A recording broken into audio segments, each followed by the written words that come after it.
Hello, good evening, and welcome to day 6 of our Sickle Cell Awareness Month. And today, in our day 6, what we'll be looking at is treatment option for sickle cell disease. So one may be wondering, with all the pain crisis around, how sickle cell anemia being treated or managed. So, one of the few medications we have is Hydroxyurea, which is help in boosting the fetal hemoglobin, thus reducing the crisis. So these fetal hemoglobin are the blood cells that it enables the body to be able to produce more red blood cells to meet up with the body demand, thus reducing the oxygen. So this the next is Voxelotor, which improve the oxygen binding and reduce the anemia, thus providing the body with more oxygen uh, for people living with sickle cell anemia. The next is Crizanlizumab, which reduces the thickness of the cell and lower the crisis. It reduces their ability to stick together so that they clog up to form that blockage, which block the arteries and the vein that cause this crisis. So, other pain management drugs that have been given to people living with sickle cell anemia are paracetamol, ibuprofen, and stronger med when needed. Because sometimes when the body gets used to paracetamol and ibuprofen, there's need for a stronger medication to be able to cope with the crisis. The next treatment option is blood transfusion, and this dilutes the cell with the sickle cell with healthy blood cells, thus improving the oxygen supply and reduce the risk of stroke in the body. And one of the catch here is there can be complication of iron overload in the body due to the blood transfusion, and it can lead to other complications. So as you can see, this is somebody in the hospital receiving blood transfusion in the body, and because of sickle cell anemia. But even as the blood is being received, it causes an overload in the body iron, and when it becomes too much, the only way to remove it is through chelation therapy. So if it is not removed, it can cause damage to the liver and damage to the heart and also to the endocrine system, and it can cause fatigue and joint pain. So bone marrow or stem cell transplant, which is the only potential cure known to be able to cure sickle cell anemia. So it replaces this faulty bone marrow with donor healthy bone marrow, because the bone marrow is responsible for the production of red blood cells, and in fact all the blood cells is responsible for the production.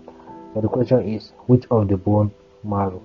So sometimes one of the challenges health workers have is donor matching the cause and the risks of rejection if there is no match. So what type of bone marrow are being collected? The bone marrow collected here are the red bone marrow, which are able to produce the blood platelets, the red blood cells, the lymphocytes, and every other type of cells found in the blood, which they are responsible for production. And the next treatment we have here is supportive care.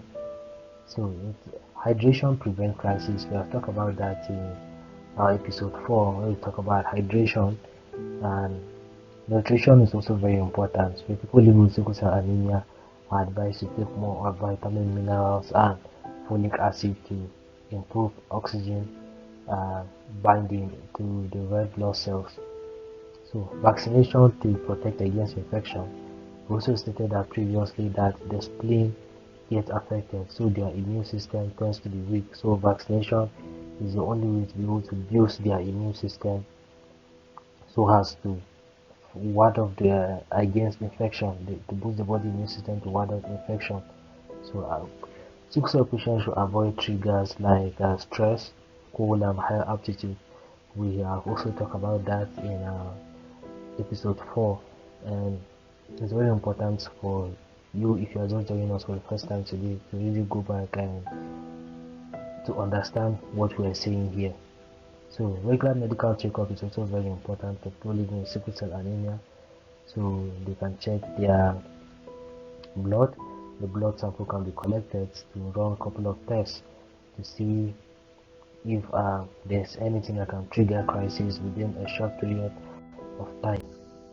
So somebody may be seeing this picture and be surprised what is happening here, because this is the next treatment we are going to, which is some of the emerging treatment we have for sickle cell disease, which is gene therapy, which help in correcting faulty genes. And also the next one we have is CRISPR editing technology.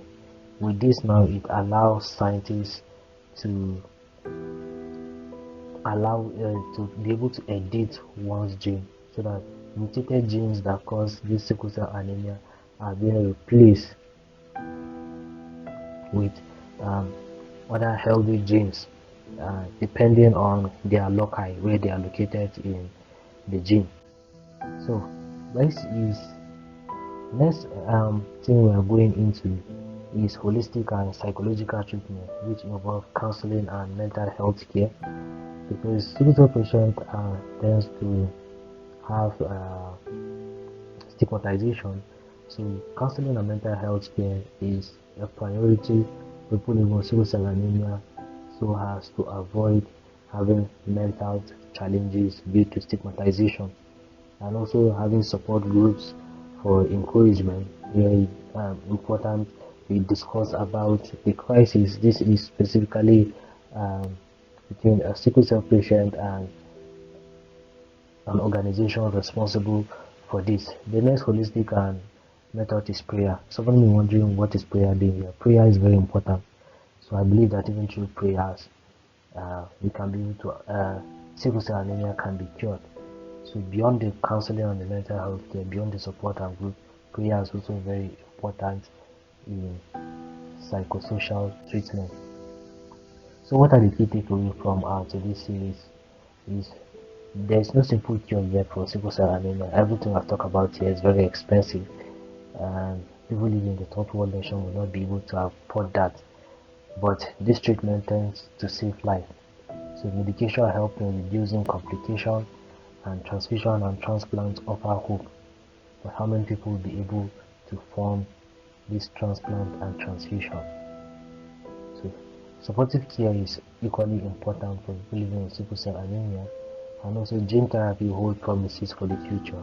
But before the future arrives, are we going to keep on having people living with sickle cell anemia, or are we going to stand up and fight against it by going for our genotype test? So if you watch our series yesterday, I talk about going for a genotype test. So if you have gone on your genotype test, or you know your genotype, please drop it in the comment section below, so that we know that we are making progress in our series. So this is all for today. I remain your host, Tamo Okwen, and thank you for joining us on our 26-day sickle cell awareness series, and have a great day. To everyone living with sickle cell anemia, I just want you to know that you are a warrior.